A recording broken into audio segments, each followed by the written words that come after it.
Right. Lost right. Okay, so Copper's Cove, Texas in general, football is king. So the fans, I believe, were more upset that we lost the game than me getting thrown out the game, per se. If I got thrown out and we won, I don't think anyone would have really cared. But because I got thrown out and we lost, it just compounded the issue. The reaction wasn't overtly racist, if you know what I mean. Mm-hmm. It wasn't like you were calling me the N-word or, that type of stuff. It was just the reaction was so harsh from a kid who had, up at that point hadn't done really much of anything, truly wrong to have people be that upset with me about getting thrown out of that game. The story that I'm going to tell is about a quarterback who started the previous year. White quarterback. His name was Brent Garner, and I was his backup the previous year. Brent actually killed somebody driving to practice in the morning that year. The individual was wearing dark clothing. Brent was speeding, going about 60 and a 30, and he didn't see the person crossing the street. Obviously hit the person, killed the person on the impact. That week, I started the entire week in practice as a sophomore because they weren't sure what was going to come about with Brent and that situation. So my understanding is that they ruled it, essentially an accident. And he didn't have to go to jail or anything, but he got, probation and had to do community service. And that week they told me that I was going to start the first two series of the game and Brent was going to be essentially benched for those first two series. And then after that, me and Brent would just alternate, right? Well, I started the first two series of the game. After that, they took me out and Brent started the rest of the season. Now, I had no problem. I was a sophomore. I wasn't the starter. Brent was the starter. This was in the middle of the season. So this wasn't like, first game of the year. So I didn't feel any type of way about it. I just knew that Brent was a starter and coach didn't want him to essentially go unpunished, or I guess, just from the outside perception that, you can't just kill somebody and just go play football. I think that was more so the mindset. So I didn't think anything of it other than, it's a really odd situation. So then you flash forward to the next year when I get kicked out of the game for, the guy calling me what he called me and I'm looking at the ref and telling him that's bullshit. It was essentially what happened.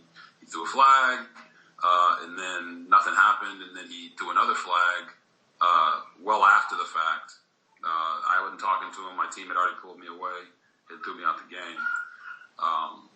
So the reaction I got from the city, I felt like at that point, I was wondering where was that reaction last year when, a quarterback in the same position of a different color had actually killed somebody. There was no backlash to that extent. Whether it be, name calling, kick him off the team, he shouldn't be here, why would he do that, he cost us a game, that type of stuff, when somebody else had actually cost somebody their life. And, in any city, that's really focused on football, that's all they care about, right? They care about winning. And, that's why I think the backlash happened. We just didn't win the game. When I started those first two series and Brent came in, we won that game. So all was well in the football world. But obviously that kid and their parents, their world wasn't okay.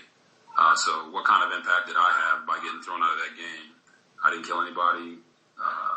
Maybe people didn't go to work the next day as happy because the football team didn't win that week.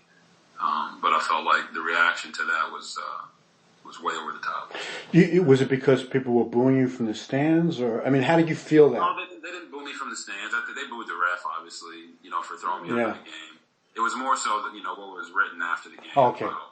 Yeah, that was more so what I didn't get in. When I go to school the next day and everybody's upset, the teachers are mad because because, we lost the game on Friday. So when I go to school on Monday, they're upset. Everyone's looking at me. I was kind of concerned because being an African-American quarterback, and, I had over 25 offers to play quarterback, but you feel like if you slip up once and you make one mistake, that those offers could be gone, just from the perception of, and what you've dealt with your whole life. So I actually reached out to Coach Browse after I got thrown out that game and asked him, hey, everything okay? Do I still have my scholarship? And I think he was kind of taken aback by that because, I'm guessing he wasn't expecting me to ask him that question because they weren't going to waver, So he had offered you when you were junior when he offered you? This was when I got kicked out my senior year. Oh, so it was 2 years after the guy had the car accident? Yes, exactly. Okay, yes. okay. So I was a sophomore. This was 2 years after. Technically, I was mistaken. It was 2 years after. Okay. When I was a sophomore, he was a senior. I started as a junior, and then I started as a senior. Okay. I believe this is my senior year when I got kicked out the game. And, yeah. Okay, what percentage? I asked him, am I okay? Is everything all right? And he said, what are you talking about? I said, well, I just got thrown out this game. Just wanted to make sure my scholarship was still intact. And he's like, yeah, Griffey, don't sweat it. Go get him next week. Kept it as simple as that. So it kind of put me at ease. And I dealt with, obviously, coach was disappointed in me. I was disappointed in myself. I was crying on the sideline. I didn't leave the sideline. I just stayed on the sideline and had to watch the rest of the game. And we were winning the game. And my starting running back, which is, he's my brother, to this day, not my biological brother. Right. We call each other brothers. His name is Troy Vital. He went to Idaho. He was supposed to go to Baylor with me, but that's a whole nother story. So he ended up going to Idaho, and he carried the team, for the majority of the rest of the game. And it was a close game. So we didn't lose by much. But I just had to sit there in the fourth quarter when they started eating away at our lead.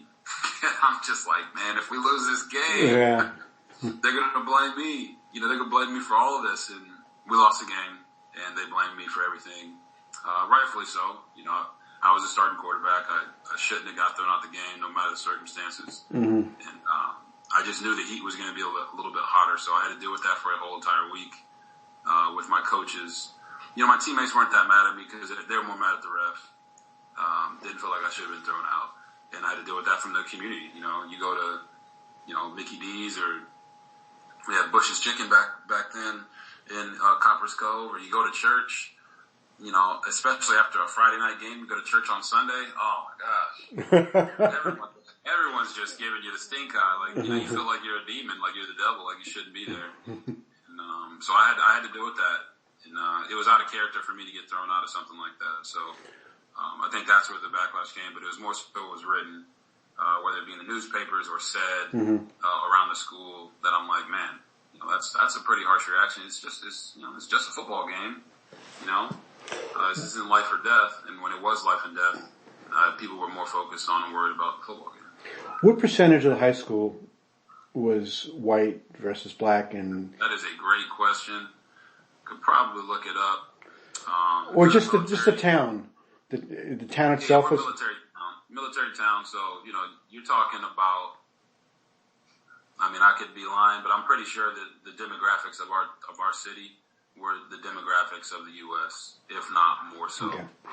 It wasn't 90% white, but you're probably looking at 65, 70% Caucasian. Because Fort Hood, there's a school at Fort Hood called Shoemaker. That's the school that's on the military base. Okay. And I didn't go to that school.